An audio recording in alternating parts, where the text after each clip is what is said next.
Hello and welcome back to another episode of Change of Pace. Today we will be doing some bouldering here at the Tide. I'm with my friend Will here and we'll do a nice little session of bouldering. I first heard about the Tide Climbing Centre close to 5 years ago when my company did a team outing here. A couple of years ago I got really into climbing here. I was coming regularly to train. This habit wore off and I have not been climbing since. This form of climbing is called bouldering and it doesn't go that high, so if you fall you probably won't get too injured. I personally think that traditional climbing is normally at a slower pace and in some ways more relaxed than bouldering. Having ropes and a harness does make it a little safer as well, even if the falls are further.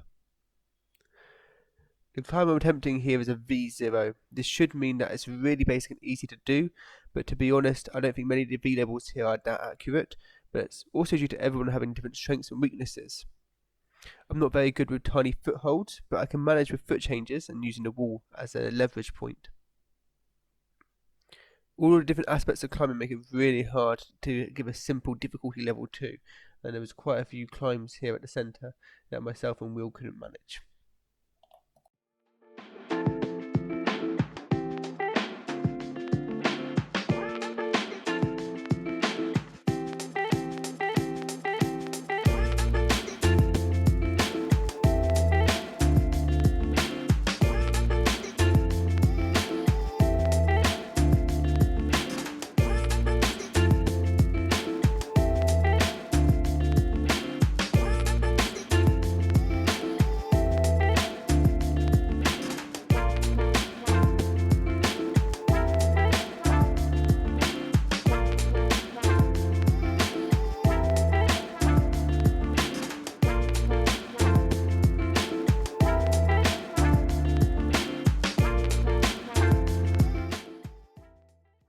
So this climb here is a V1 climb, so it's meant to be harder than the previous ones I've done.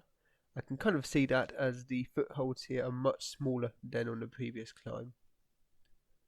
To officially complete a climb, you need to make it to the top and put both of your hands on the highest point available, which can prove quite tricky as you may be having one of your hands out as support. This one was fairly okay for me, and I found it easier than some of the other V1s and V0 ones found in the centre, but the holds did get bigger as I went up, and I found that quite beneficial. You shouldn't jump down from the top. In theory, you should climb down as far as you can unless you feel like you're going to fall. If you're going to fall, then it's best to jump and not fall.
This climb had really deep pockets for you to hold when climbing up, which made it much easier for me.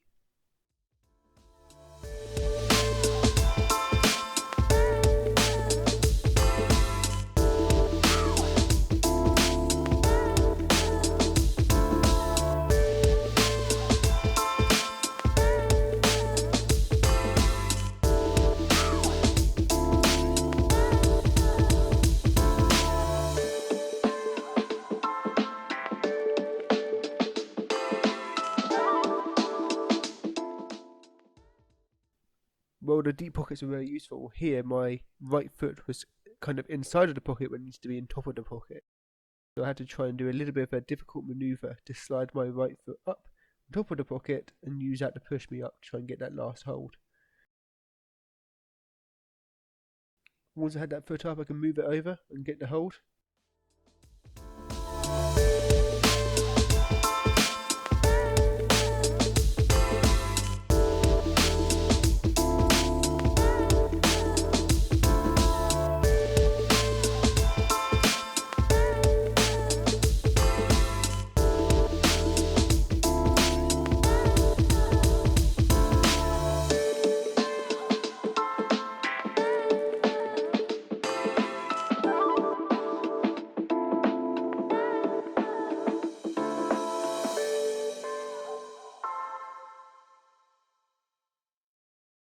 On to the most difficult one for us of the day.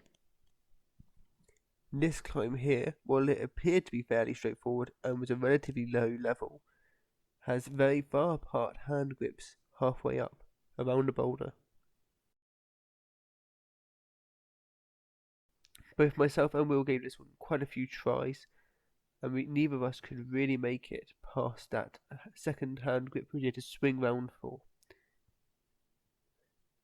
It is very hard moving your foot up after swinging around to try and get to a higher position.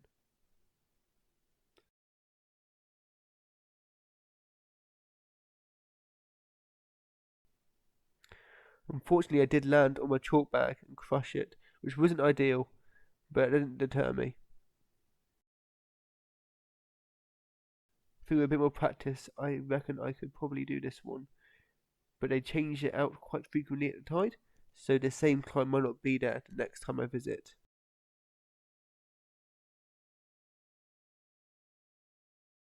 Again, I can get the swing around, but I still can't get that foot into a position where I can use it to lift me up to grab the other handhold just above it. This is the end of the video. Thank you for watching, and I'll see you next week.